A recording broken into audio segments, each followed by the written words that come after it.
Hello and welcome. I'm so glad you're here with me today as we embark on a journey back to Victorian England, a time when beauty was not just a physical trait, but a symbol of virtue, status, and danger.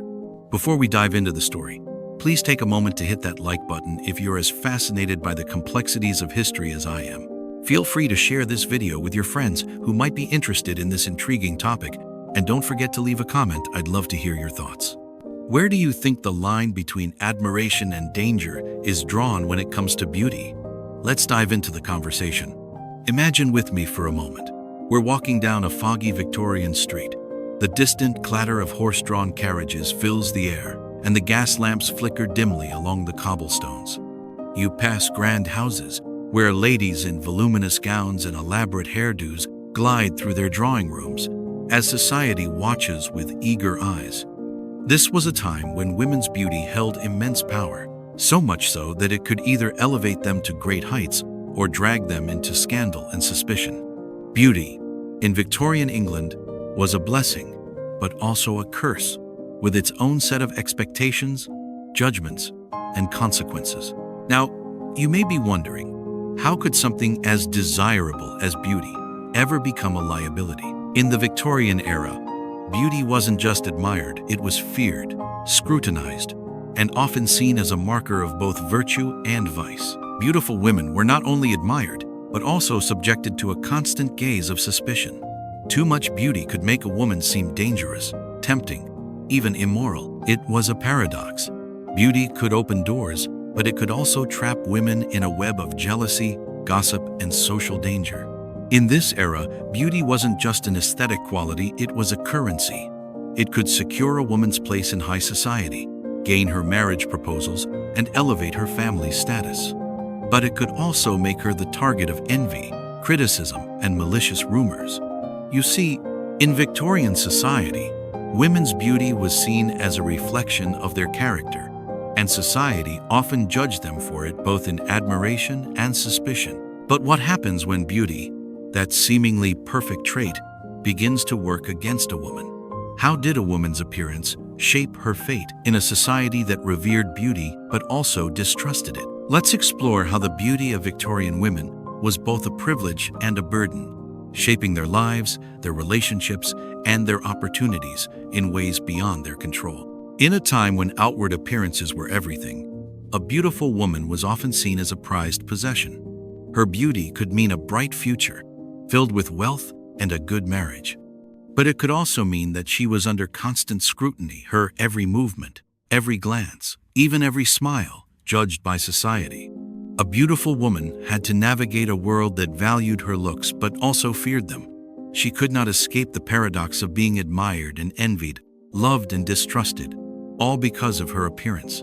And that's what makes this story so fascinating. Beautiful women in the Victorian era weren't just seen for their faces, they were seen as symbols of something much larger. A beautiful woman could symbolize purity, grace, and virtue, but she could also be labeled as vain, seductive, or morally corrupt, simply because of how she looked.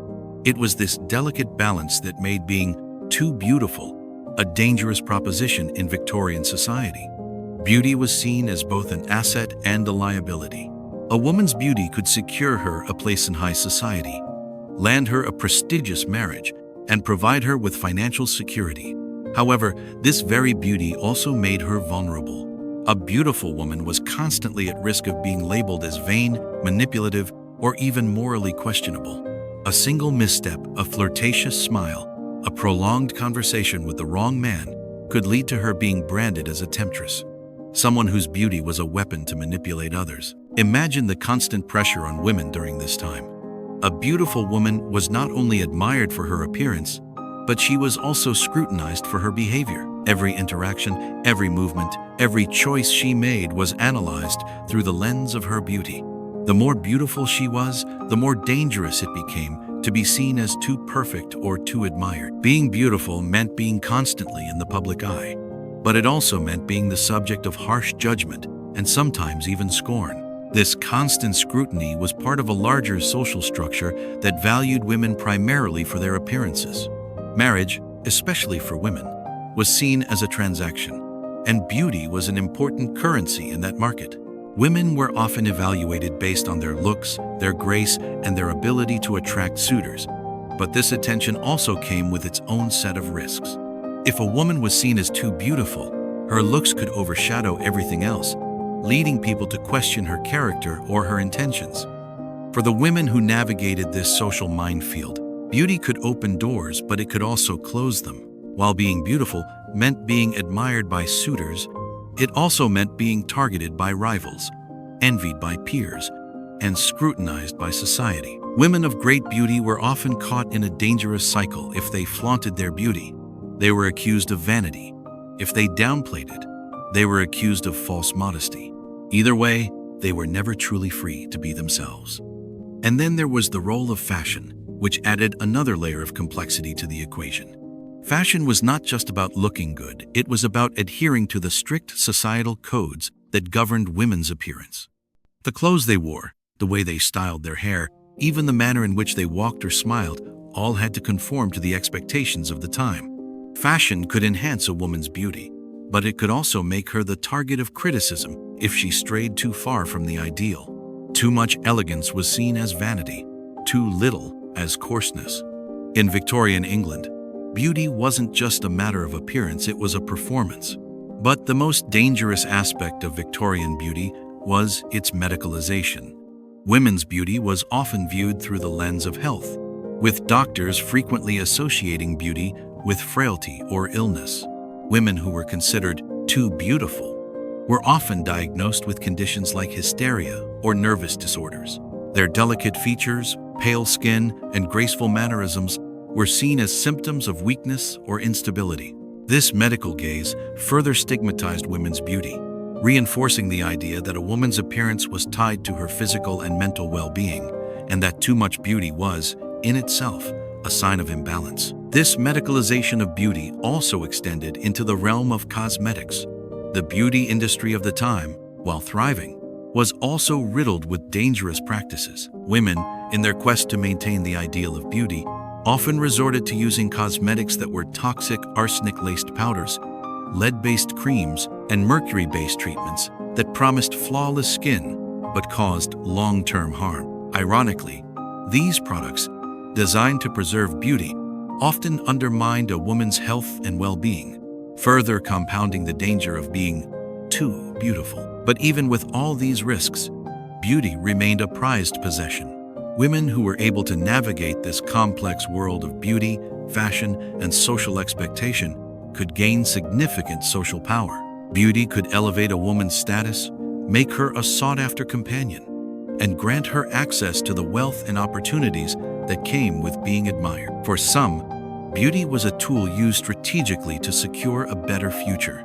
For others, it was a prison, trapping them in roles they couldn't escape. So, how did women in the Victorian era cope with the immense pressure to conform to beauty standards while avoiding the risks that came with being too beautiful?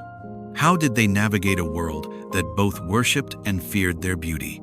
And what were the long-term consequences of being a woman whose beauty defined her place in society? As we explore these questions, we'll see how the pursuit of beauty in the Victorian era shaped women's lives, relationships, and opportunities. We'll uncover how beauty was both a source of power and a tool of control, and how women had to balance their physical appearance with the expectations of society. In the world of Victorian beauty, there were no simple answers, only a series of paradoxes that women had to navigate every day. Now, as we begin to unravel this story, I invite you to join me in discovering the fascinating world of Victorian beauty. A world where admiration could easily turn to suspicion, where every glance was both a compliment and a critique. A world where being too beautiful meant never being truly free. Let's explore this paradox together. And as always, don't forget to like, share, and comment. I can't wait to hear your thoughts as we continue this deep dive into history's most complex beauty standards. In the quiet corners of Victorian England, beauty was more than a mere physical trait. It was an emblem, a symbol of virtue, and a reflection of a woman's worth in the eyes of society. It was revered, admired, and yet feared in equal measure. To be beautiful in the Victorian era was both an immense privilege and a precarious burden, one that demanded adherence to an ideal that was often unattainable. The idealized vision of beauty, as conceived by the Victorians, was delicate and refined. A woman was to be a living embodiment of grace, her features so fine and perfect that they seemed to exist outside the realm of ordinary life. Her complexion was to be pale and luminous, as though she were untouched by the sun, and her skin smooth, almost like porcelain. To possess a face that was too radiant, too flushed with health, was seen as vulgar, earthy, associated with manual labor or commonness.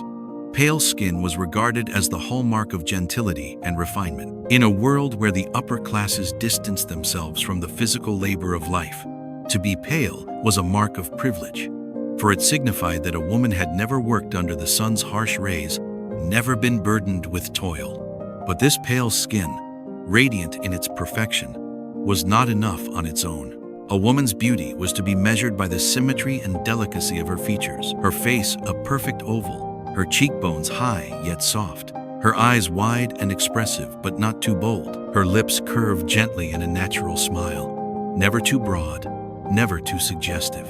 The Victorians prized features that suggested purity and innocence. Eyes were to be large, often depicted as wide and expressive, but always with a soft, demure gaze. They were windows to the soul, reflecting the sweetness and moral integrity expected of women in that age.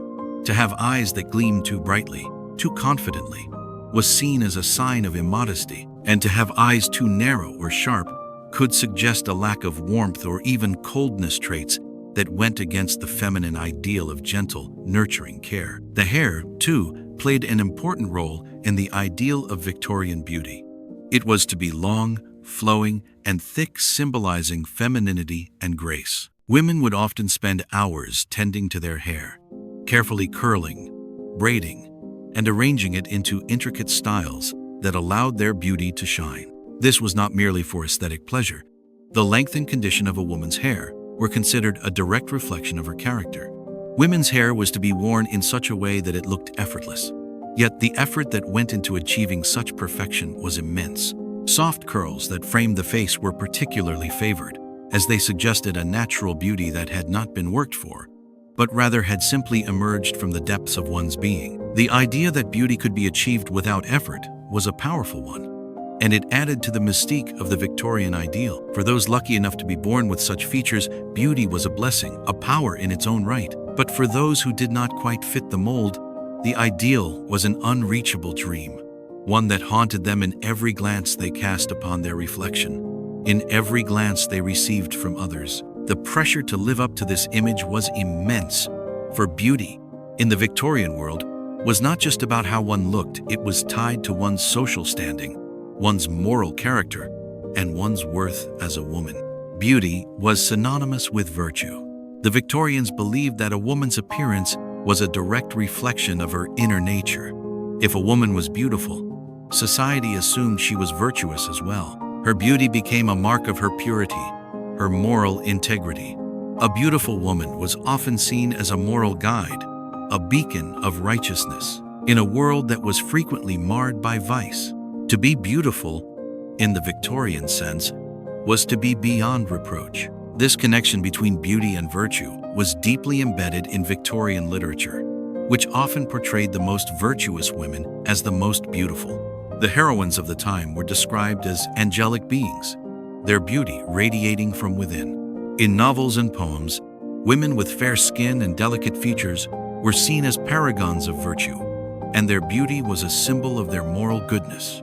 Beauty, in this context, became a measure of a woman's worth, as if society had decided that a woman's appearance was the best way to judge her character. The admiration of beauty was not confined to literature alone. In art, beautiful women were revered in paintings and portraits, their likenesses immortalized in oil. Artists captured their delicate features in portraits that depicted women in serene, almost ethereal poses. In these paintings, the women's faces were always framed by soft lighting, their gazes gentle, never direct or too bold. The artwork was designed to convey a sense of timelessness, to show the beauty that was beyond human reach. These women were meant to symbolize purity, and their beauty was a reflection of the ideal that society had constructed. They were perfect, untouched by the world's imperfections. And in this perfection, they embodied the virtues that the Victorians so deeply prized. But while beauty was adored in art and literature, it was also highly regulated in daily life. Women were constantly reminded that their appearance was their most valuable asset, yet they were also warned against displaying too much of it. A woman who drew too much attention to her beauty risked being labeled vain or, worse, immoral. The Victorian ideal of beauty was a fine line to walk. On one hand, women were expected to embody this perfect image of grace, softness, and purity. On the other, they were expected to remain humble, modest, and above reproach. For the women who possessed this ideal beauty, life was filled with both privilege and peril. They were admired by men, adored by society, but also scrutinized with the harshest of eyes. Their beauty was a kind of power, but one that could easily slip into something dangerous. Beautiful women were often regarded with suspicion, seen not only as objects of desire, but as potential sources of temptation. Society feared what beauty might do to a woman's character. Too much beauty meant too much power, and that power, the Victorians believed, could easily corrupt. A beautiful woman was often caught in a cruel paradox. Her beauty was her strength, but it also left her vulnerable. Beauty, in the Victorian world, was not simply a personal trait. It was a public commodity, one that could elevate a woman to the highest echelons of society or destroy her reputation with a single misplaced glance. It was a power that came with a price. Women who were too beautiful, who too obviously embodied the Victorian ideal, often found themselves subjected to gossip, envy, and harsh judgment. It was in this delicate balance of beauty and virtue that women lived their lives. A woman's beauty was never solely for her own enjoyment. It was for society, for her family, for her potential suitors. It was a currency that could buy her marriage proposals, invitations to the best social events, and a place in high society. But it was also a burden, a constant reminder that her worth was often tied to her appearance rather than her character or intellect. Women who could not live up to this ideal often struggled with feelings of inadequacy, knowing that society's gaze would never spare them. Those who did, however, were forced to maintain an image of perfection, always careful to balance beauty with modesty, grace with humility. For a beautiful woman in Victorian England, life was a performance. She was expected to be perfect, but never acknowledge her perfection, to be admired, but never flaunt her beauty. It is within this context that we must understand the immense pressure placed on Victorian women to live up to an ideal that, for many, was impossible to attain. The Victorian ideal of beauty was not just an aesthetic preference, it was a standard by which women's worth was measured. To be beautiful in the Victorian era was to possess not only outward appearance, but an inner purity, a gentleness of spirit that could not be easily faked. Beauty in this era was both a blessing and a curse, offering women a kind of power, but at a great cost. For some, beauty would be their ticket to a comfortable life, a safe place in society's hierarchy. But for others, it would be the source of constant scrutiny and suspicion. The path that beauty laid before them was fraught with contradictions. Each step forward in the pursuit of perfection brought with it the danger of losing oneself, of being lost in a society that judged women first by their appearance and only second by their character. In a world where beauty was the ultimate standard, Victorian women were expected to perform their roles perfectly, to embody grace and delicacy, without ever acknowledging the effort it took. The most beautiful women were often those who were the most careful, the most restrained, and in this restraint, they became icons of perfection whose beauty, while admired, also became their greatest challenge. Thus, the Victorian ideal of beauty was not a simple concept, but a complex and demanding standard that shaped the lives of countless women. It was an ideal that could elevate them, but also trap them in a web of expectation and judgment. To be beautiful in Victorian England was to walk a fine line, a line that could lead to admiration, envy, and sometimes even ruin. And so, the ideal persisted, long after the Victorian era had passed, leaving behind a legacy that continues to shape our understanding of beauty and its consequences even today. The delicate porcelain ideal that the Victorians so cherished remains, in some ways, a ghost still haunting our modern notions of what it means to be beautiful, to be virtuous, and to be a woman. In the quiet, calculated world of Victorian society, beauty held a weight far beyond the soft glow of a lovely face. It was a currency, precious, powerful, and, at times, cruel. The Victorian era was one in which outward appearances were everything. The length of a woman's neck, the smoothness of her skin, the curve of her lips, all were scrutinized and measured against an unspoken but ever-present standard. In this world, beauty was not merely admired, but used, bartered, and traded like gold in a market where the value of a woman's physical appearance could shape her entire future. For the women who possessed the coveted ideal of beauty, it was a blessing and a burden. Beauty, after all, was never just for the woman herself. It was for her family, her future, her place in society. A beautiful woman was an asset, one whose worth was often determined not by her character or intellect, but by her physical form. And in Victorian England, there was no greater asset a woman could possess. The marriage market, ever so central to the lives of women, treated beauty as a prized commodity, one that could elevate a family's social status or secure their financial future. The social dance of marriage, so intricately tied to wealth and status, demanded beauty from women. In this world, a woman's appearance was the first thing that men noticed, the first thing that could be traded, evaluated, and sought after. Marriage, above all else, was a transaction. It was not merely the joining of two hearts, but the merging of families, fortunes, and reputations. And in this great game of social climbing, a beautiful woman was a prize. She was an object of desire, of admiration, and sometimes of envy. Yet, in the hands of a calculating suitor, she was also a means to an end. Her beauty could secure her a place in a fine home, surrounded by wealth and comfort. It could open doors to high society, to the elegant parlors and ballrooms, where families of wealth mingled. It could grant her access to a life of privilege and power, a life that many would envy. But it came with its own price, a price that was not always paid in money, but often in the form of control.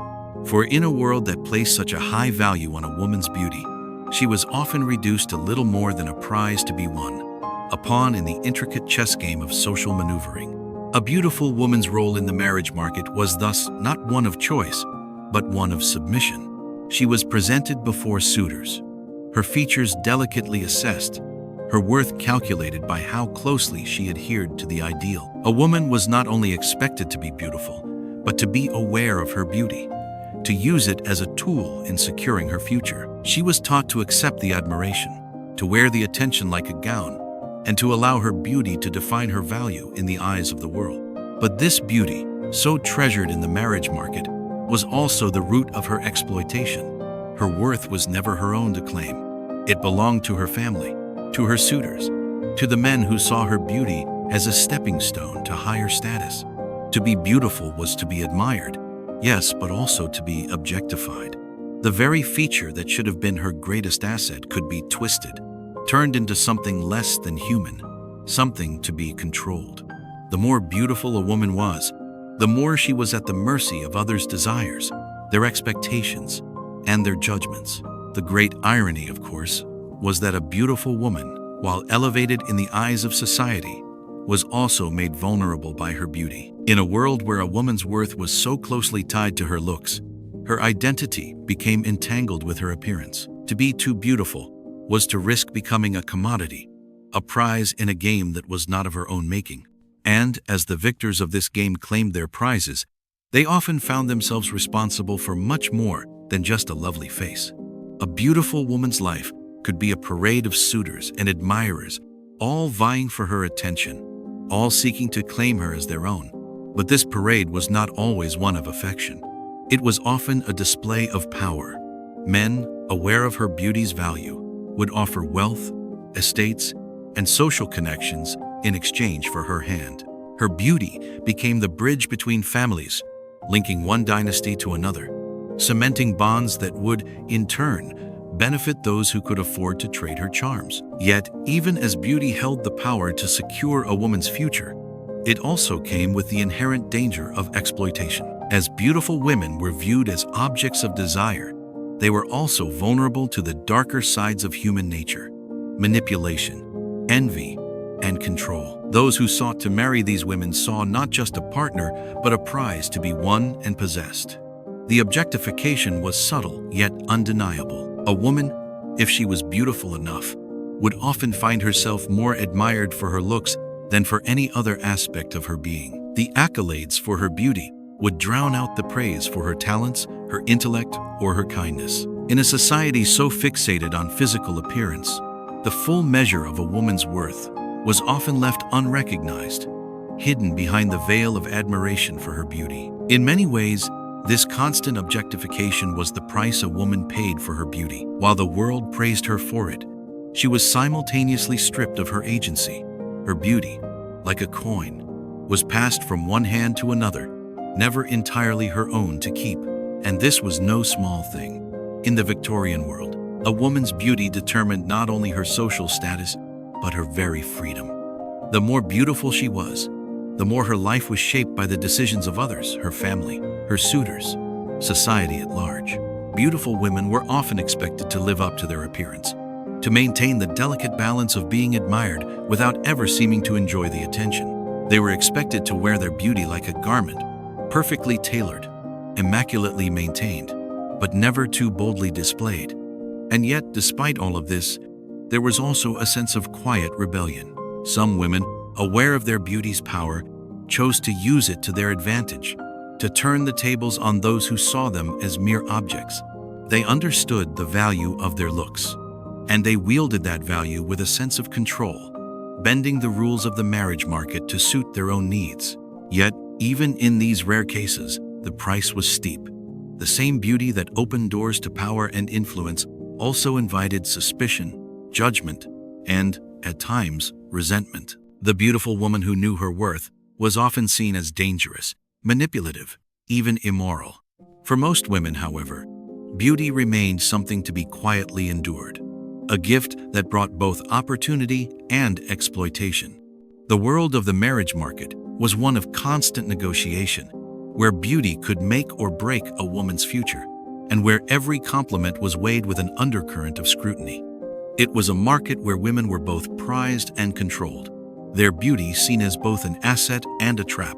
As they navigated this world, women were taught from a young age that beauty was their greatest asset, their greatest strength. They were taught to value it, to preserve it, and to use it to their advantage.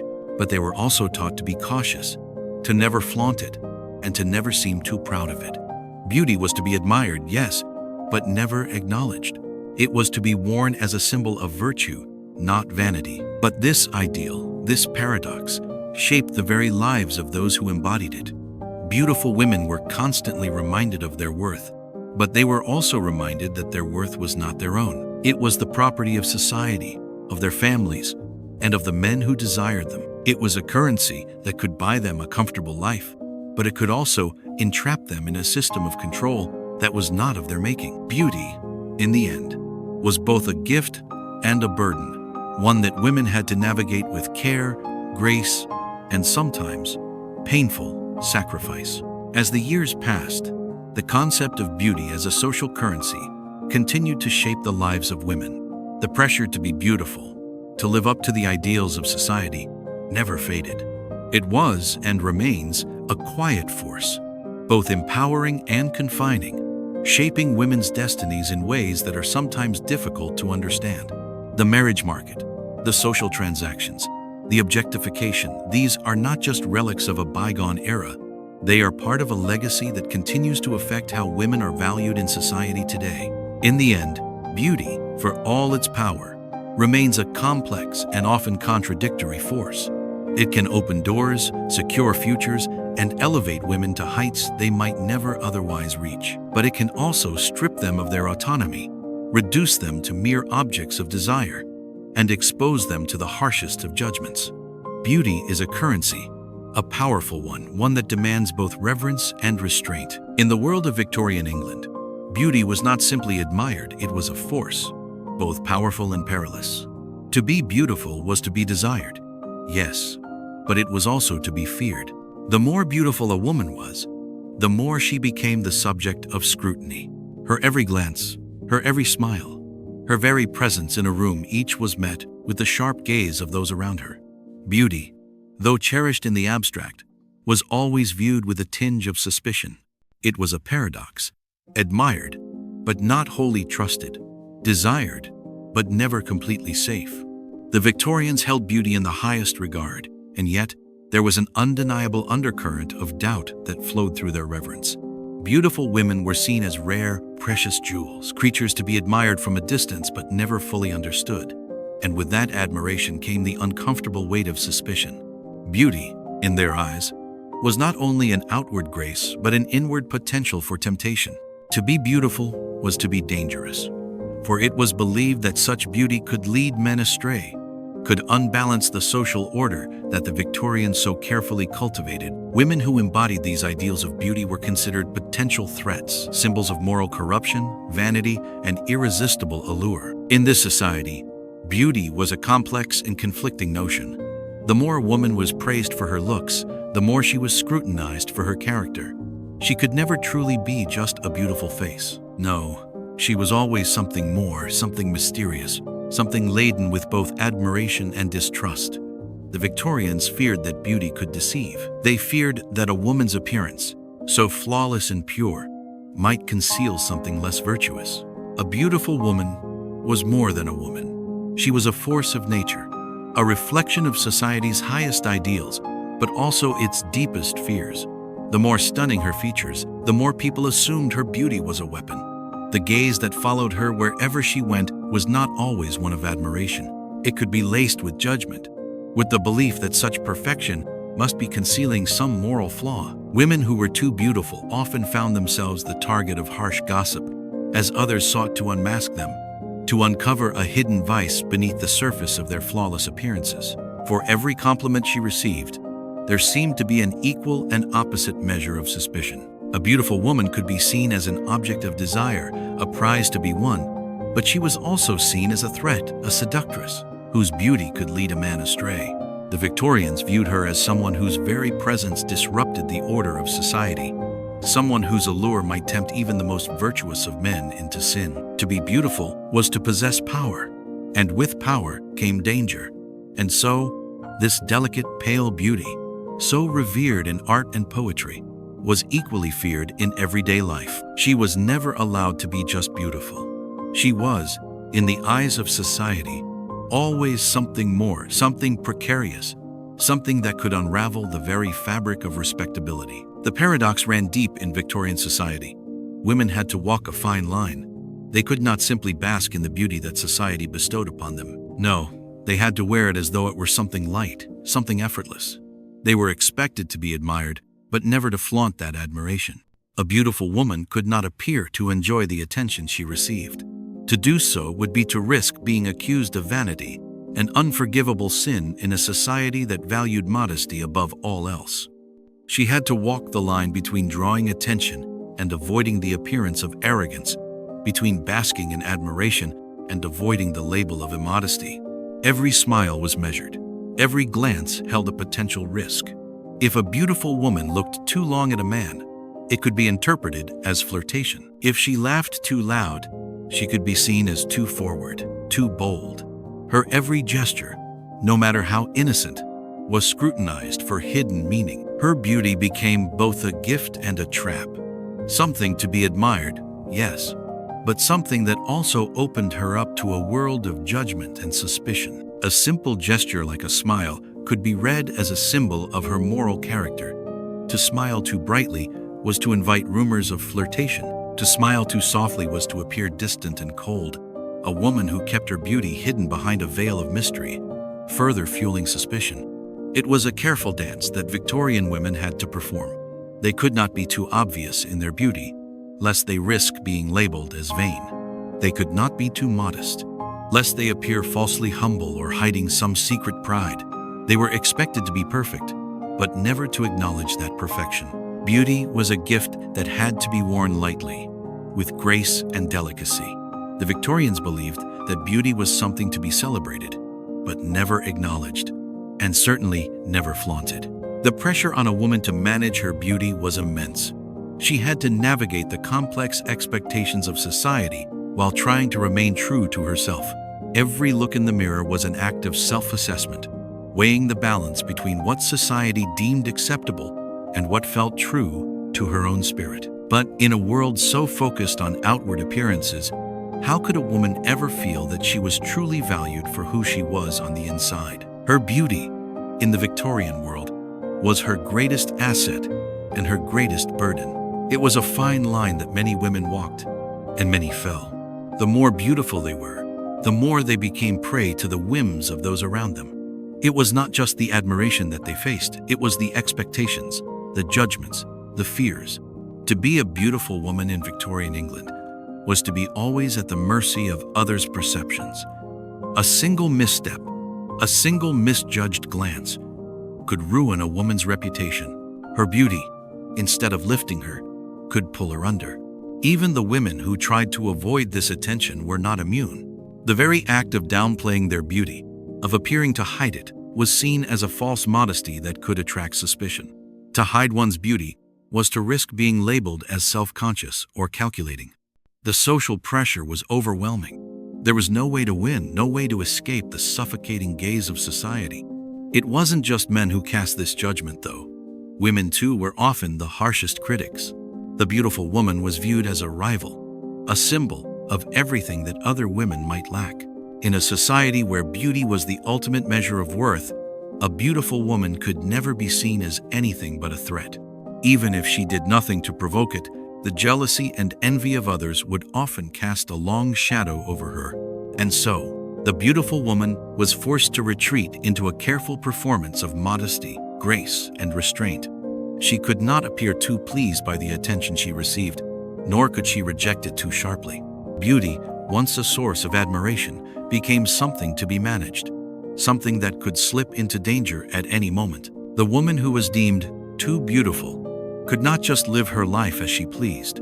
She had to remain constantly aware of her surroundings, of the whispers that followed her, of the looks that followed her every movement. In the end, beauty was both a gift and a curse. The more beautiful a woman was, the more she became an object of desire, but also an object of suspicion. She could not escape the gaze of society. She could not simply be a woman. She had to be a woman defined by her beauty, a woman who walked the fine line between admiration and judgment, between love and envy. To be beautiful in Victorian England was to live in a constant state of contradiction. It was to be praised for one's appearance, but never allowed to enjoy that praise too freely. It was to be loved, but never truly seen. The paradox of beauty was thus one of control. The woman who was too beautiful was constantly under the control of others' perceptions, never fully in charge of her own fate. She was both admired and feared, loved and envied. Beauty, though celebrated, was never truly free. It was a constant negotiation, a delicate balancing act that could, with a single misstep, turn the admiration of society into something far darker. In the calm and genteel society of Victorian England, beauty was both a blessing and a heavy burden. The more beautiful a woman was, the more her life was shaped by the gaze of others. It was a world where public opinion held immense power, where the smallest gesture, the faintest smile, or a seemingly innocent glance could transform a woman's reputation in the blink of an eye. Gossip flowed like an ever-present current, tugging at the delicate fabric of a woman's social standing, ready to pull her under with the slightest misstep. A woman who was too beautiful found herself not only the object of admiration, but also the subject of constant scrutiny and gossip, each whisper carrying the weight of judgment. To be a woman of striking beauty in Victorian society was to be under a constant, invisible microscope. The world was watching every movement, every word, every interaction, examined with the precision of a judge weighing evidence. While admiration could come in many forms, it was all too easily transformed into something darker, something that could tear apart a woman's carefully cultivated reputation. In such a society, beauty was not a private possession. It belonged to everyone, and with that public ownership came the relentless pressure of public opinion. Gossip, as old as human nature itself, played a central role in shaping the fate of beautiful women. The same people who admired them could just as quickly turn on them, turning the admiration into something far less kind. The very features that made a woman desirable, the large, soft eyes, the delicate nose, the porcelain complexion, became instruments of judgment. With every compliment came the risk of misunderstanding. A gaze too lingering, a smile too bright, a laugh too loud could all be twisted into something else, something less innocent. One misstep could change everything, could turn a woman's life from one of promise to one of scandal. Such was the precarious nature of a woman's reputation in the Victorian world. If a beautiful woman was admired by one suitor, she could find herself the subject of gentle adoration. But if that admiration was misinterpreted, it could quickly become something far more dangerous. A single glance exchanged with the wrong person, a few moments of conversation with a gentleman, could lead to accusations of impropriety, of flirtation, of virtue being compromised. Even the most innocent actions were subject to interpretation. And in a society where morality was everything, such misinterpretations were deadly. There were no moments of true privacy for a woman, especially one of great beauty. Her every movement was observed, her every action weighed. A laugh shared with a gentleman at a ball, a brief conversation in a garden, a slow walk through the park, all were open to scrutiny, open to gossip. The Victorians were a people enamored with social order, and a woman who disrupted that order even unintentionally could quickly find herself in ruin. A beautiful woman was never allowed the luxury of being simply herself. She was always her beauty, always in the public eye, always judged for every action, no matter how trivial it may seem. The whispers that followed a beautiful woman were sometimes gentle, sometimes malicious, but they were always there. Her every movement became a potential story, a tale to be told. She could never be too bold, never too outspoken, never too vivacious. To be a beautiful woman in Victorian society was to live in a constant state of self-control. Her beauty, that most precious of gifts, became something that required constant care and management. It could not be displayed too openly, for fear of being labeled vain. It could not be hidden away, for fear of being seen as falsely modest or disingenuous. The delicate balance was a burden that many women carried quietly but with great weight. A simple look could invite ruin. In the world of Victorian gossip, a woman was always at risk of being misjudged. The wrong gesture could ruin her reputation forever. A woman might be the picture of virtue in one moment, and then, in the next, she could be marked for life. The constant fear of misinterpretation weighed heavily on those women who were the subjects of admiration. A smile exchanged with a gentleman could be seen as an invitation. A casual touch could be construed as flirtation. And once the rumors began, once the whispers took hold, there was little a woman could do to clear her name. Even the most innocent of interactions with men, which in another context might have been seen as harmless, could be read as evidence of moral corruption. To be seen walking alone with a man, to be in the presence of a man for too long, to be too friendly in conversation, each could be turned into an accusation. And in Victorian England, accusations were as dangerous as facts. The weight of public opinion was often stronger than the truth, and once a woman's reputation was tarnished, it could be nearly impossible to restore. The most beautiful women often found themselves trapped by the very quality that made them desirable. For the more admired they were, the more their every action, every word, was magnified. Their beauty, once a source of power, became a tool of scrutiny, and society's judgment could shift with little provocation. A slight misstep, a poorly timed glance, an awkward laugh could turn a woman's reputation from one of admiration to one of suspicion. Her beauty, once her greatest asset, could quickly become the source of her undoing. This constant pressure to maintain a perfect appearance, to manage every interaction, to avoid every misstep, this was the life of a beautiful woman in Victorian England. Her beauty, which should have been a source of confidence and pride, became instead a cage. She was always on display, always watched. The weight of public opinion bore down upon her, and every moment of her life became a performance. There was no room for error. She had to be flawless, not just in appearance, but in conduct as well. She had to embody the ideal of the perfect woman, beautiful, modest, graceful, and above all, pure. But no woman, no matter how beautiful, could ever live up to such impossible standards.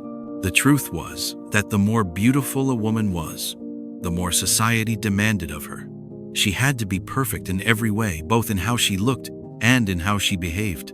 The moment she faltered, the moment she showed a hint of imperfection, the whispers would start.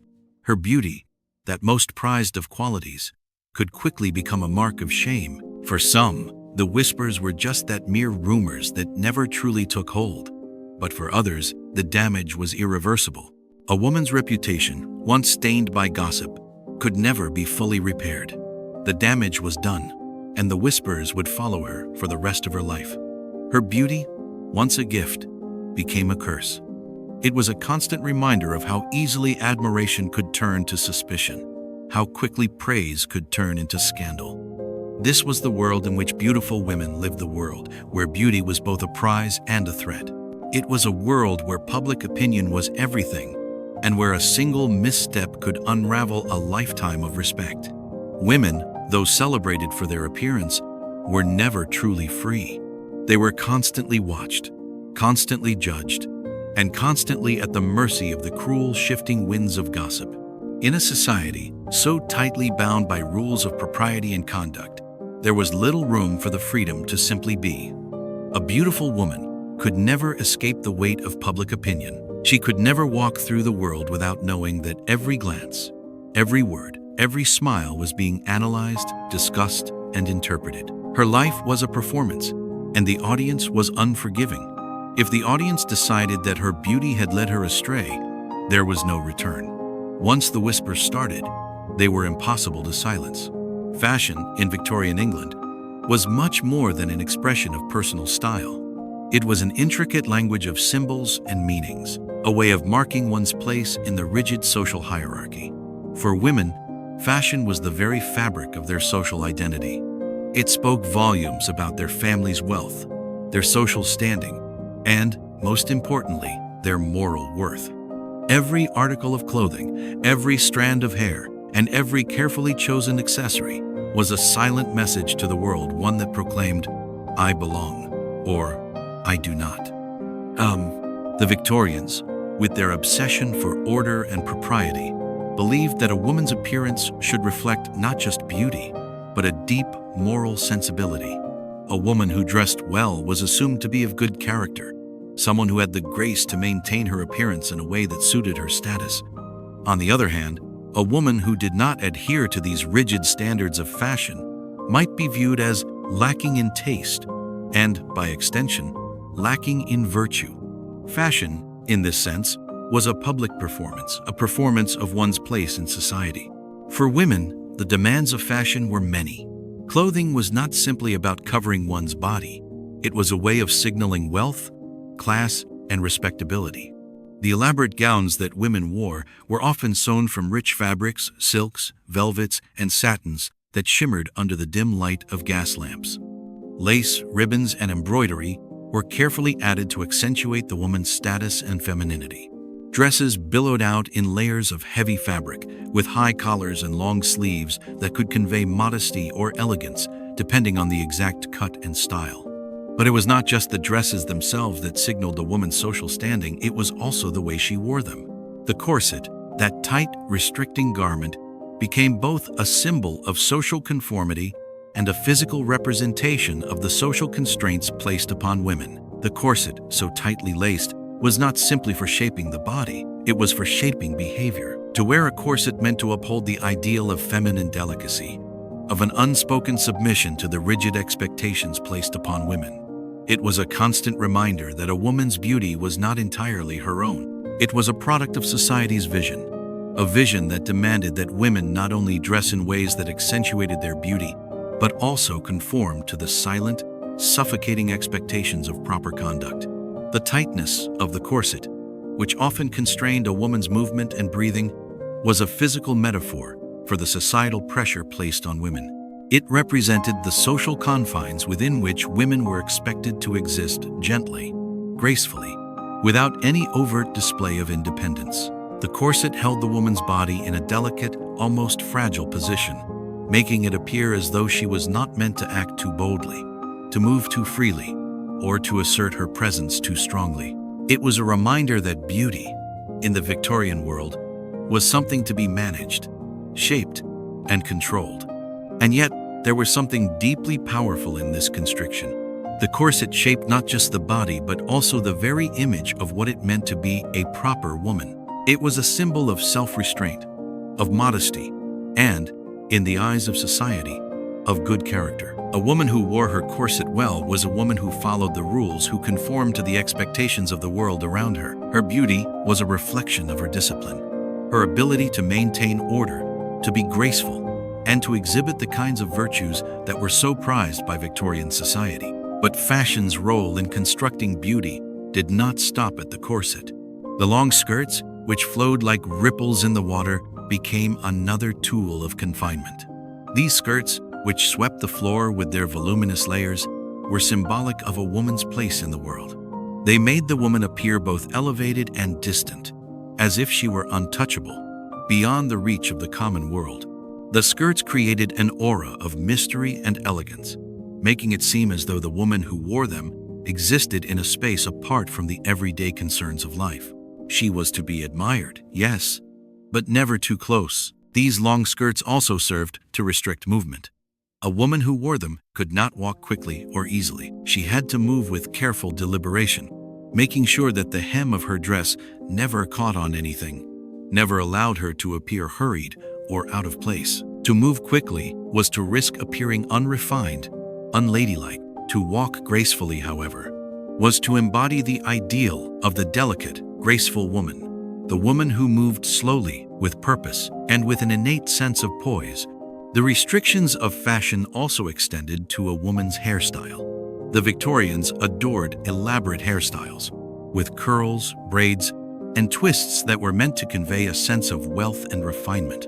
Hair was seen as an extension of a woman's beauty, and it was to be displayed with great care. Women spent hours in front of mirrors, carefully arranging their hair into intricate patterns that would show the world just how much time and effort they had invested in their appearance. Hair, like clothing, was a marker of social class. A woman of high standing had the luxury of spending hours on her hair, of adorning it with ribbons, flowers, and jewels. It was, in many ways, her crown, her public declaration of her place in society. To wear one's hair in a simple, unadorned style was to suggest that one had neither the time nor the means to conform to the standards of the wealthy. In this way, fashion and appearance were more than just a matter of personal choice. They were ways of signaling one's position in the world, and, more importantly, one's adherence to the unwritten codes of behavior that governed the lives of women. Yet, even as fashion became a means of signaling status and conformity, it also became a battleground, a place where women struggled to find a balance between elegance and excess. The Victorians were deeply concerned with appearances, and women were constantly under pressure to adhere to ever-changing beauty standards. What was considered fashionable one season could quickly fall out of favor the next. This constant shift in trends made it difficult for women to keep up, and there was always the underlying fear of being seen as out of date, as not keeping up with the latest style. Women were expected to maintain a perfect balance, to be elegant, but never extravagant, fashionable, but never vain, to indulge too much in the latest trends, to wear too many accessories, to decorate oneself too openly, was to risk being seen as excessive. Vanity, in the eyes of the Victorians, was a grave moral failing. It suggested a lack of self-control, a self-centeredness that went against the values of modesty and restraint that were so deeply ingrained in society. And yet, at the same time, a woman was expected to be beautiful, to be fashionable, to be the epitome of grace and charm. This tension between elegance and excess was one of the defining struggles of a Victorian woman's life. She was constantly balancing the pursuit of beauty with the risk of being seen as vain. The intricate, restrictive fashions of the time were both a reflection of the delicate balance women had to maintain and a symbol of the societal constraints that limited their freedom. To be beautiful was to conform, but to be too beautiful to allow that beauty to show too boldly was to risk being judged, being misunderstood, and being excluded from the higher echelons of society. Fashion, in the Victorian world, was not simply about clothing, it was about control, both personal and societal. A woman's fashion was a reflection of her place in the world, her adherence to the strict codes of propriety that governed every aspect of her life. But it was also a reflection of her ability to navigate the delicate line between elegance and excess, beauty and vanity. Fashion was a tool, a means of maintaining order in a world where appearance was everything. But for the women who wore it, it was also a prison, a place where beauty and conformity went hand in hand, and where freedom was only ever an illusion. In the twilight of Victorian society, there arose an archetype that both captivated and horrified a woman whose beauty could not merely enchant, but devastate.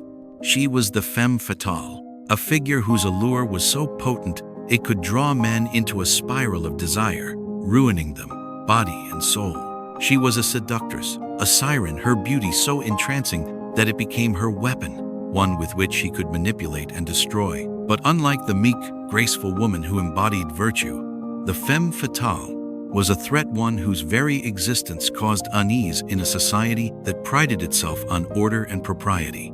The Victorians, with their strict moral codes and their rigid social structures, viewed beauty through a lens of fascination and fear. To be beautiful in Victorian England was to be both revered and distrusted. Women with remarkable beauty were objects of admiration, but the more striking their features, the more likely they were to be regarded with suspicion. Beauty, while a prized asset, was also seen as a source of potential danger. The femme fatale, in many ways, was the embodiment of this paradox. She was the woman who wielded beauty not just as a tool for charm or allure, but as a weapon, one that could unravel the very fabric of society. Her beauty was more than just the delicate face or the refined figure. It was a dangerous force, an invisible thread woven through her every movement, every glance, and every word. The femme fatale was alluring, yes, but her allure was not harmless. In a world where women were largely defined by their morality and virtue, the idea of a woman using her beauty to deceive, to seduce, and to destroy was both a moral outrage and a captivating mystery. Men, in particular, could not resist her, and the more they tried, the deeper they fell into her snare. She had the power to make them forget their obligations, their duties, and in some cases, their very sense of self. Her charm was intoxicating, her allure irresistible, but it led only to ruin. The femme fatale was not just a product of the imagination, however. She was very much alive in the pages of Victorian literature, where her image took shape and formed the backbone of countless stories. Writers, both celebrated and obscure, were enamored with the idea of the femme fatale. She appeared in poems, novels, and short stories, each time painted as a beautiful woman who captivated the hearts and minds of men, only to bring about their undoing. The literature of the time seemed to pulse with a fascination for this archetype. As though it were not enough to acknowledge the existence of such women, there was a deep need to explore and even glorify their destructive power. One of the most famous literary examples of the femme fatale was the character of Lady Audley, from Mary Elizabeth Braddon's novel Lady Audley's Secret.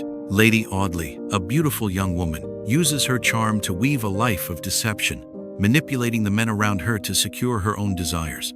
Her beauty, in this case, becomes a mask for her darker intentions. While her exterior is a picture of feminine grace and gentleness, beneath it lies a woman capable of violence and subterfuge. The femme fatale in literature was often portrayed as a woman who was not only physically beautiful, but also emotionally complex, her beauty serving as a tool for control and manipulation. But Lady Audley was far from alone. In Tess of the D'Urbervilles, Thomas Hardy introduces us to Tess, a young woman whose beauty becomes the instrument of her ruin. While Tess's character differs from the traditional femme fatale in that she is more a victim than a perpetrator, the novel explores how her beauty entraps her, leading to her downfall. Tess is a tragic figure whose beauty is constantly scrutinized, and though it is admired by all who see her, it is also the reason for her suffering. Her beauty causes men to desire her, but it also causes them to exploit and manipulate her. Tess is victimized not by her own actions, but by the actions of others who are drawn to her beauty and, in turn, destroy her. The femme fatale, in this sense, becomes a metaphor for the dangers of unchecked desire and the social power that women's beauty holds over men. The femme fatale myth was also perpetuated in the world of art. Paintings of the time often depicted beautiful women, but these women were never simply demure, innocent figures. They were complex, enigmatic, and often dangerous. The most famous images of women in Victorian art, the portraits of women draped in fine gowns, their eyes dark and filled with mystery, were meant to convey a sense of allure, but also a sense of menace. They were the very embodiments of the femme fatale myth. Artists would capture women with an air of seduction, their features soft yet sharp, their expressions inviting yet distant, as though their beauty held something more than what met the eye. These works spoke not only to a woman's external beauty, but also to the power that beauty held over men's desires and actions. The femme fatale myth was a powerful force, not just in literature and art, but in public discourse. It was a story told and retold, in whispers and public condemnation alike, shaping the way society viewed beautiful women. The femme fatale was both an object of fascination and a source of fear. She was the woman who had the power to destroy, to lead men astray, and to cast aside the social rules that govern their behavior. In this way, the femme fatale became a symbol of the dangers of female beauty, particularly beauty that seemed too perfect, too alluring to be innocent. She was a reminder that beauty, when not kept in check, could lead to destruction, both for those who admired it and for those who wielded it. The myth of the femme fatale also served to reinforce society's fears about the influence of women on men. Beautiful women, society feared, were not simply objects of desire. They were manipulative, dangerous creatures whose beauty could lead men into sin. This fear was rooted in the belief that women, by virtue of their beauty, could command power over men. Beauty, in this sense, was a kind of weapon, and those who wielded it were seen as morally corrupt, capable of using their charm to bring about a man's downfall. The femme fatale myth, in turn, reinforced the idea that women's beauty had the potential to unseat the moral order of society. She was a warning to women not to use their beauty too freely, for fear of being labeled as dangerous, as immoral, as a seductress. It was a story that kept women in line, reminding them of the consequences of being too beautiful, too powerful, or too seductive. The myth of the femme fatale reached its apex during the latter half of the 19th century, when the notion of female sexuality and power began to shift. As women's rights movements gained momentum, and as women increasingly found themselves fighting for their place in a society that had long relegated them to the private sphere, the femme fatale became both a symbol of women's power and a symbol of the dangers of that power. Beautiful women, in this context, were both exalted and condemned. They were seen as symbols of feminine power, but also as threats to the social order. In the end, the myth of the femme fatale was not just about the beauty of women, it was about control. About the control that beauty gave women over men, and the control that society exerted over women to keep them in their place. The femme fatale was a reminder that beauty could be both a gift and a curse, a tool of both power and destruction. In the Victorian world, the woman who was too beautiful was never truly free. She was always seen as dangerous, as something to be feared, as a seductress who could lead men astray. And in the end, it was often the beautiful woman who paid the price for her power. For beauty in Victorian England was never a simple gift, it was always a double-edged sword. In the salons and streets of Victorian England, beauty was not merely a gift, it was a commodity, something to be admired and desired, but also something to be sold. The beautiful woman, with her delicate features and soft grace, was frequently objectified by a society that both revered and profited from her appearance. Her beauty was something that could be consumed by others, a display for the public eye.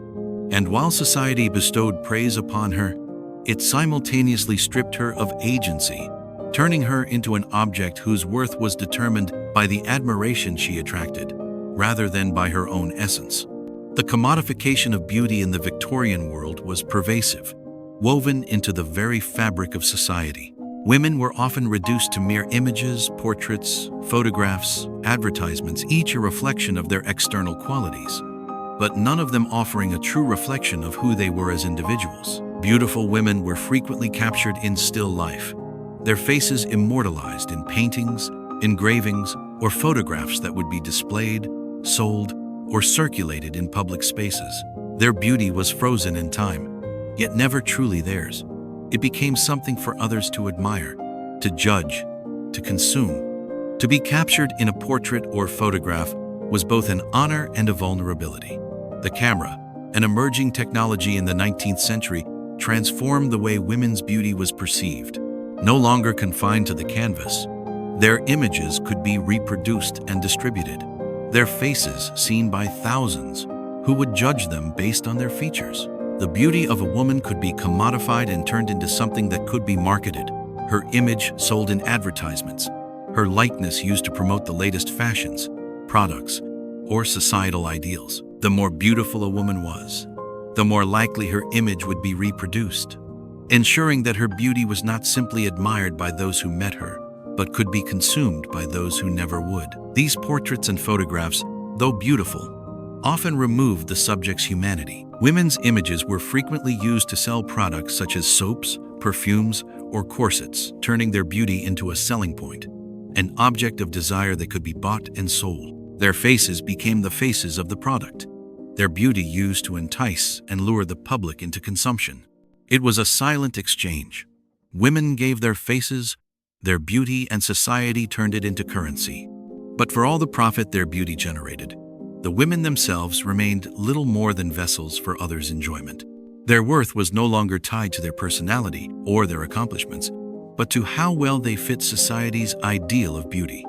But this commodification was not limited to the world of advertising and portraiture. In society, beautiful women were often treated like prized possessions, their appearance marking them as objects to be coveted. The higher their beauty, the more valuable they were in the social marketplace.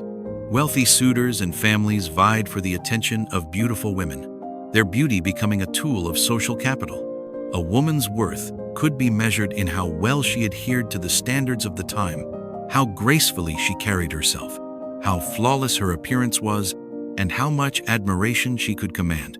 Beauty became a form of social power, but one that came at a cost. For the woman who was beautiful, society often demanded that she sacrifice her individuality for the sake of her appearance. The more admired a woman was, the more she became a subject of public discourse. Her beauty could be praised and envied in equal measure, but it was also dissected, examined, and sometimes even criticized. The attention she received was never entirely her own to enjoy. Her beauty, once a gift that might have been celebrated in private, became something that society could claim as its own. Public admiration, though flattering, carried with it an underlying sense of ownership. People spoke of her beauty as if it belonged to everyone but her. And in this, the woman's sense of self was diminished. Beautiful women often found themselves trapped in this cycle of admiration and exploitation. The more they were admired, the more they were commodified. Their beauty became a tool, something to be exchanged, something that provided them with social and material benefits, but also something that could be taken away. Beauty, in this world, was a double-edged sword.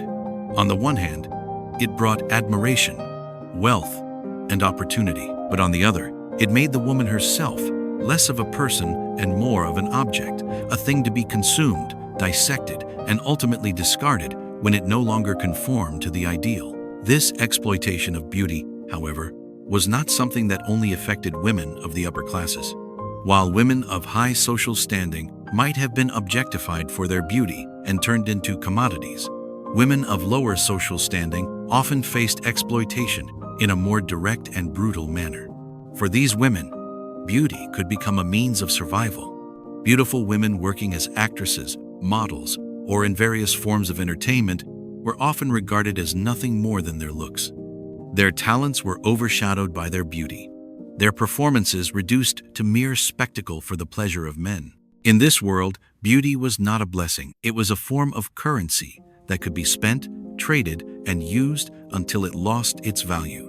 For these women, the trade of beauty was often a grim one. Many found themselves in situations where their beauty was all that mattered.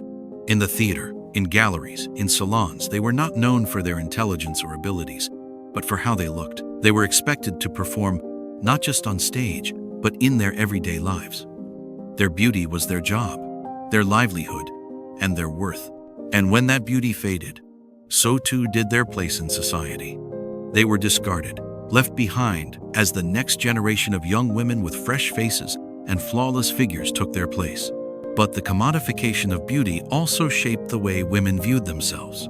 They were encouraged to see their beauty as something separate from their identity, something that existed for the pleasure of others. Women were told to dress a certain way, to wear makeup, to present themselves in a particular manner to please the eyes of others. Their beauty, in essence, became a mask, a carefully crafted facade that hid their true selves. This constant performance, this constant striving to be beautiful in the way society demanded, left many women feeling isolated, disconnected from who they truly were. Their worth was no longer tied to their thoughts, their actions, or their personalities. It was tied solely to how they appeared. In many ways, this commodification of beauty stripped women of their agency.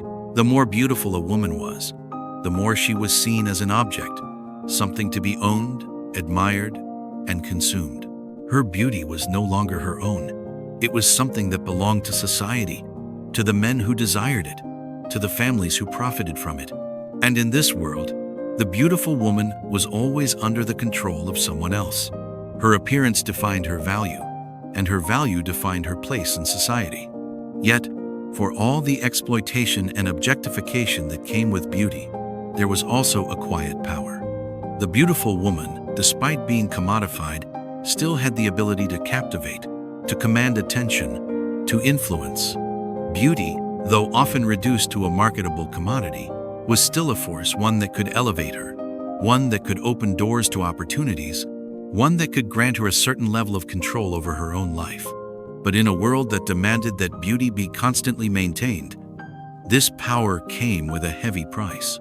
The beautiful woman was always on display, always watched, and always at risk of losing her value if her beauty faded or if she failed to meet the ever-changing expectations of society. In the glittering world of Victorian society, beauty was not only admired, it was coveted, fought for, and sometimes deeply resented. For women, whose value often hinged on their appearance, beauty became both a gift and a burden.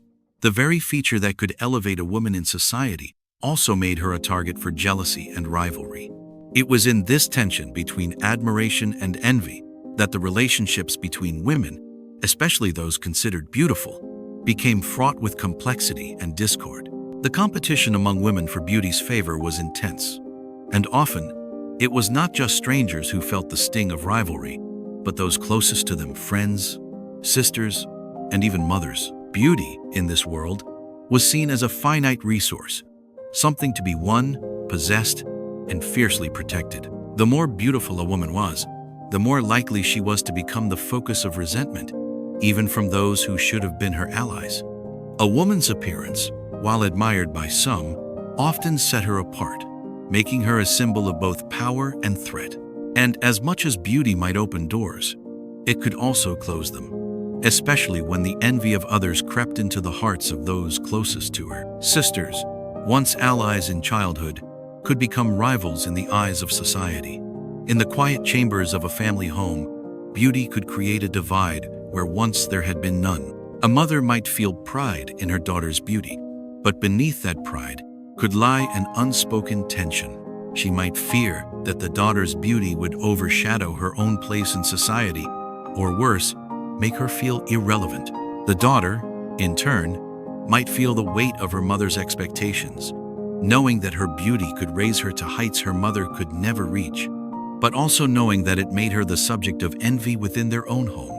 The beauty that was once a source of warmth and familial pride became a cause for competition. Friends who once shared confidences might find themselves silently measuring their own appearances against one another, comparing themselves to the woman who had garnered the most admiration. The woman who was deemed the most beautiful was often placed on a pedestal, but that pedestal came with its own set of dangers. There were no allies at the top, only the sharp edges of rivalry. A woman's beauty, though celebrated in public, could make her isolated in private, as her closest companions silently resented her for what she had that they lacked. Even in the more public realms of Victorian life, at balls, at teas, at social gatherings, women were always aware of the weight of their beauty. To stand out was both a blessing and a curse. Beautiful women, though showered with compliments and attention, often found themselves the target of quiet whispers. They were never truly free from the gaze of envy. The admiration they received often came with the price of suspicion and rivalry from other women who saw their beauty as a direct threat to their own social standing. The more beautiful a woman was, the more likely she was to be seen as a rival by those who shared her circle. In a world where marriage and social status were inextricably linked, a woman's beauty could tilt the scales of opportunity, making her the object of intense competition. This rivalry among women often manifested in subtle, unspoken ways. It was not always the open confrontation that one might expect, but rather a quiet undercurrent of tension, where every compliment and every glance was analyzed, scrutinized, and sometimes twisted into something darker. A woman's beauty might be the subject of casual remarks, but those remarks were often tinged with the sharpness of envy. She is too polished, one might say, or her gown is far too extravagant, while secretly resenting the woman who wore it. These moments of judgment, though whispered, could carve deep divides between women who might otherwise have been friends. The bonds of friendship, too, were fragile in a world where beauty was the measure of a woman's worth. A beautiful woman could never know whether her friendships were based on genuine affection or on her appearance. In every smile, in every kind word, there lingered the question, is it me you admire or the way I look? Beauty, in this sense, became a barrier to true intimacy. Women who were admired for their looks often found themselves surrounded by others who were only too eager to be seen with them, but who, in private, might feel a simmering resentment. Sisters, too, could find that their shared childhood bond was replaced by rivalry as they grew older. The arrival of beauty in a young woman's life often signaled the beginning of competition, as the older sister, once the object of admiration, was now overshadowed by the younger's more striking features. The older sister, once content with the love and affection of their parents, might feel that her place had been usurped by the beauty of the younger. The beautiful sister, while adored, might carry the burden of feeling like an outsider in her own family, aware that the adoration she received came at the expense of her sister's peace. In public spaces, the beautiful woman was often unaware of the subtle snubs, the faintest traces of resentment that followed her every step. She might walk into a room with her head held high, only to feel the eyes of other women watching her from the corners of their gaze, measuring her appearance, dissecting her every movement. Beauty, in this world, could make a woman a spectacle, something to be admired, yet not truly known. It was as though she had become something separate from herself, something for others to consume, and in the process, she lost something of her true self. Yet, the most painful aspect of this rivalry was the silence that accompanied it. Women, taught from an early age to be gracious and demure, rarely expressed their jealousy openly. Instead, it festered beneath the surface, disguised as a compliment or hidden in a seemingly innocent remark. The beautiful woman was praised for her looks, but the praise often came with a side of bitterness, a quiet suggestion that she should do more to soften her appearance, to blend in with the rest. If she were too beautiful, if her features were too striking, she risked being seen as too much beauty, too much attention, too much of everything. The pressure was immense. A beautiful woman could never escape the silent competition, the constant measuring of her worth by the standards set by others. She could not simply be beautiful. She had to be careful with that beauty. She had to be careful how she carried herself, how she spoke, and how she moved. Any sign of arrogance or vanity could turn admiration into disdain. And so, she lived in a state of constant self-regulation, knowing that her beauty, which should have been a source of pride, often became a reason for suspicion. The rivalry among women, then, was not always born of malice, but of the unspoken rules that governed their lives. The desire for beauty, the need to be admired, often turned friendships into silent battles. And so, in the midst of these unvoiced competitions, women who should have been allies found themselves at odds, their once supportive relationships marred by jealousy and resentment. The beautiful woman, despite the admiration she received, often found herself isolated, her beauty both a gift and a prison. She could not simply be herself, not in the way she longed to be. Her appearance, that which was so often praised, became the defining characteristic of her life. And in this, she was never allowed to forget that she was always, first and foremost, a reflection of the ideal. Beauty, for these women, was both a source of power and a source of division. The days of the Victorian era have long passed, yet the echoes of its beauty standards linger still, reverberating softly in the way we view women and their place in the world. In those years, beauty was not just an adornment, it was a marker of a woman's worth, a measure of her virtue, and, sometimes, her very identity. The Victorian obsession with beauty left a legacy that stretched far beyond the dim parlors and gaslit streets of London, shaping the way generations of women were judged, admired, and, too often, objectified. In the world of the Victorians, beauty was everything. It was woven into the very fabric of a woman's life. Her worth was determined not by her accomplishments, her mind, or her character, but by the softness of her features, the delicacy of her hands, and the grace with which she carried herself. It was a time when a woman's beauty could elevate her to great heights, but could also isolate her, subject her to envy, and leave her vulnerable to exploitation. The Victorians admired beauty, yes, but they feared it as well. They feared the power that beauty gave women over men, and they feared what it meant for the very fabric of society. Beauty was to be admired but controlled, celebrated but never flaunted. This dual nature of beauty, both a gift and a burden, was at the heart of the Victorian conception of women. And this perception, like a soft shadow, has followed the image of women through the ages, finding its way into modern-day expectations. Though the specific standards of beauty have evolved since the days of high collars and corsets, the underlying themes, the value placed on a woman's appearance, the constant scrutiny of her body remain much the same. In the 21st century, women are still measured, often unconsciously, by the way they look, just as they were in Victorian times. The forms may have changed, but the foundation of judgment still rests upon the surface, on the way women present themselves to the world, how closely they conform to ideals of beauty that are perpetually in flux, but never fully liberated. Beauty, for the Victorians, was a reflection of something greater than the individual. It was a symbol of purity, of moral rectitude, and sometimes, of fragility. Women were not simply praised for their beauty, they were held to an ideal, an expectation that they embody more than just a pleasing appearance, that their beauty reflected their inner goodness. The cultural legacy of this can be seen in the ways modern society continues to elevate outward beauty to near sacred heights. Women are still taught, often from a young age, that to be beautiful is to be worthy, to be admired. Yet, like the Victorian women who lived under the constant weight of their beauty, the modern woman, too, can find herself burdened by the ideals that surround her. In today's world, the physical appearance of women is more scrutinized than ever. Fashion magazines, advertisements, and social media platforms continue to showcase an ideal of beauty that is narrow and often unattainable. The image of beauty has shifted from the soft, porcelain-skinned woman of the Victorian era to one that is more diverse but still shaped by societal standards, skin tones, hair textures, and body types that are celebrated only in specific combinations. Women, just like those in Victorian times, continue to be judged by their appearances.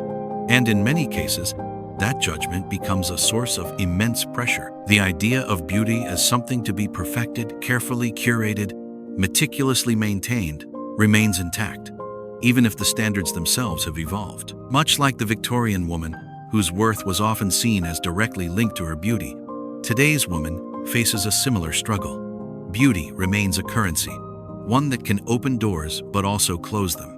The legacy of Victorian beauty is deeply ingrained in modern culture, and while we may have shifted away from corsets and restrictive gowns, we are still caught in the cycle of admiration, exploitation, and judgment based on our outward appearances.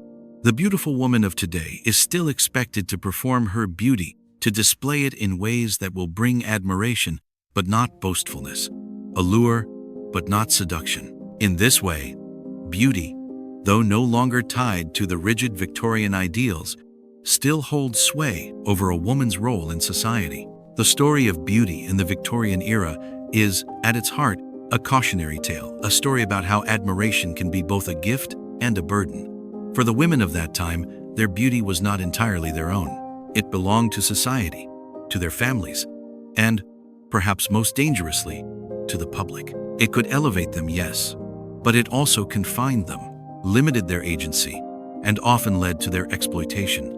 They were both revered and feared, elevated yet constrained. Their beauty could open doors, but those doors led them down narrow, unforgiving paths. In the quiet confines of the Victorian parlor, women lived their lives with an awareness of their beauty's power and its price. Beautiful women could not simply be. They could not just live their lives in peace. For their appearance, their every gesture was always being watched. And even as society praised them for their beauty, it placed upon them a weight of expectations that were often impossible to meet, and that led to the eventual exhaustion of their spirits. As the years turned and the Victorian era became but a distant memory, this legacy of beauty, of the duality between admiration and burden, continued to influence the way society viewed women. The commodification of beauty, once so palpable in the portrait galleries of Victorian homes, found new forms in the glossy pages of magazines, the curated images of social media, and the advertisement-driven culture that bombards women at every turn. Women, just as they were in the Victorian age, continued to be viewed through the lens of their appearance, and their worth remains too often tied to their looks. It is this legacy of beauty, this paradox, that we continue to navigate today. The pursuit of beauty, the pressure to conform, the societal judgment that follows those who deviate from the ideal, these are struggles that many women still face. And like the women of Victorian times, who were celebrated for their beauty but confined by it, women today are still caught between the expectations of admiration and the limitations imposed by society's ever-changing standards. The story of Victorian beauty is not merely a tale of a bygone era, but a story that continues to resonate. It is a tale of how beauty can be both a gift and a cage, a source of power and a source of control. The beautiful women of the Victorian era may have lived under the weight of society's gaze, but in many ways, their struggle is our own. The legacy of that time, the societal pressures and the cultural ideals that shaped their lives continues to shape the lives of women today. In the quiet spaces between praise and judgment, between admiration and exploitation, beauty remains a paradox that is as old as the Victorians and as modern as the world we live in now. The lesson remains the same. To be beautiful is both a blessing and a curse, and in the eyes of society, a woman's worth is still often determined by the reflection in the mirror, rather than the depth of her character. This, too, is the legacy of Victorian beauty, a legacy that has lasted far longer than the dresses and corsets, and that still echoes in the world today. In the midst of the grandeur and restraint that defined Victorian England, beauty became both a prize and a curse. Women of striking appearance were afforded admiration, praise, and opportunities. Yet the very features that elevated them to social heights also placed them under constant scrutiny, judgment, and control. Beauty, once a personal trait, became a public commodity, held not just by the woman herself, but by society at large. The Victorians saw beauty as an asset that could open doors to wealth, marriage, and status. Yet it was also a trap, a set of expectations and limitations that women were never truly able to escape. Their beauty, which was supposed to be their greatest gift, instead became the source of their vulnerability. This paradox, the way beauty could simultaneously offer power while simultaneously rendering women helpless, is a story that transcends the Victorian era. The legacy of how beauty was perceived and manipulated during that time still echoes today. In an age where women's appearances remain closely scrutinized, the Victorian obsession with beauty serves as a cautionary tale about how society can overvalue appearance, and how the power of beauty can shape, distort, and sometimes ruin a woman's life. Throughout the Victorian era, a woman's beauty was her passport to success, but it came at a cost. The more beautiful a woman was, the more she was exposed to envy, gossip, and suspicion. Admired by some, she was also the subject of jealousy, seen as a rival or as a threat to others' social standing. This created a complex dynamic where a woman could never truly enjoy the praise she received without being burdened by the weight of others' perceptions. Beautiful women were often reduced to their outward appearances, and their worth was linked, almost exclusively, to how closely they conformed to the strict beauty standards of the time. They were forced into a role of constant performance, navigating a delicate balance between elegance and restraint, admiration and suspicion. This delicate balance made genuine relationships and friendships difficult for women who were placed on a pedestal for their looks. Jealousy and rivalry among women, whether among friends, sisters, or even mothers, were a common consequence of being considered the fairest. These rivalries, although often unspoken, created an atmosphere where women's beauty was both an asset and an isolating force. In an age when marriage and social standing were so inextricably linked to physical appearance, beauty became a tool for competition, a currency that could determine a woman's future. And yet, for all the external validation beautiful women received, the toll it took on their inner lives was undeniable. The more they were admired, the more they were scrutinized, dissected, and often commodified. Their beauty, which should have been a source of personal pride, was frequently treated as something to be consumed by others. In the form of portraits, photographs, and advertisements, their images were reproduced for the public, sold to the highest bidder, and used to promote products, ideals, and even social causes. Women's beauty, it seemed, was never truly their own. It was an object for society to claim, an asset to be bought and sold, and as such, it could often turn into something that defined their value not as human beings, but as commodities. This exploitation of beauty created a world where women had to walk a fine line between fulfilling societal expectations and losing their personal autonomy. A beautiful woman was both envied and objectified, admired for her appearance, but constantly under threat of being judged for that very same appearance. The Victorians saw beauty as both a symbol of virtue and a potential source of danger. A woman whose beauty exceeded certain limits, whose charm was too potent, was often feared, and her beauty was no longer celebrated but scrutinized as a potential weapon. The femme fatale myth, born from these fears, was the embodiment of everything society wished to avoid. The myth of the woman whose beauty could destroy men and unravel the moral fabric of society created a story that justified the constant regulation of women's beauty. Beautiful women were forced to live within rigid social constraints, never allowed to enjoy their appearance fully, as their beauty could lead to moral questioning and social punishment. As we reflect on this world of beauty, it is clear that the legacy of Victorian ideals still holds sway in modern society. Though the specific expectations of beauty may have shifted, corsets have been replaced with more comfortable garments. The ideal of porcelain skin has softened into more inclusive representations. The core issue remains unchanged. Women are still measured by their outward appearance, still judged based on how closely they conform to the ever-changing standards of beauty. And, much like in the Victorian world, their beauty is often seen as their primary value, a trait that can determine their social and personal success. The current cultural obsession with beauty, especially in the form of advertisements, social media, and the fashion industry, often mirrors the dynamics of the past.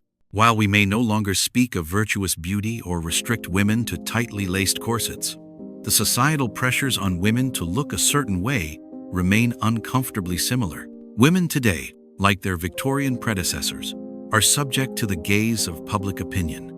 Their beauty, like theirs, is both a tool of empowerment and a source of exploitation. The story of Victorian beauty, though it may seem far removed, is very much alive in the ways modern society continues to judge women based on their looks. Even as we shift toward a more inclusive and diverse understanding of beauty, the underlying pressures remain. Women are still told, often in subtle ways, that their worth is closely tied to their appearance. Beauty continues to be commodified, turned into a product to be sold, to be admired, to be consumed. And yet, the question remains, at what cost? Women's beauty, like that of their Victorian forebears, still shapes their destiny in ways both empowering and limiting. The legacy of Victorian beauty is a powerful reminder of how society's focus on outward appearance can shape the lives of women in profound ways. It is a story of how beauty, once a celebrated asset, became a source of judgment, isolation, and even exploitation. It is also a cautionary tale of how admiration for beauty can be both a gift and a burden. For in Victorian times, beauty opened doors, but it also led women down narrow paths where their every movement, every action was subject to the judgment of others. The legacy of these ideals, though they have evolved over time, continues to shape our understanding of beauty and the role it plays in defining a woman's worth. As we move forward, it is important to remember the lessons of the past. The story of Victorian beauty serves as a reminder of the dangers of overvaluing outward appearances and the consequences of tying a woman's worth so closely to her looks. While we have made strides toward greater inclusivity and freedom in how we view beauty, the echoes of the past still linger in the ways women's beauty is commodified and exploited. It is a legacy that continues to influence modern views of beauty, influence, and gender roles, one that we must continually examine and challenge if we are to create a society where women are valued for their full humanity, not just the image they present to the world. As we close this exploration of Victorian beauty, I invite you to reflect on the lasting impact these ideals still have today. If you found this journey through history intriguing, please like and subscribe to the channel for more insights into the fascinating stories of the past. I would love to hear your thoughts and comments. How do you think the legacy of Victorian beauty continues to shape our world? Do you believe modern beauty standards still reflect the paradoxes of the Victorian era? Let's continue this conversation in the comments below. Thank you for joining me today. I hope this reflection has given you something to ponder about the complex relationship between beauty, society, and the roles we are all expected to play. Until next time, take care, and remember that true beauty lies in embracing one's full self, beyond the gaze of others.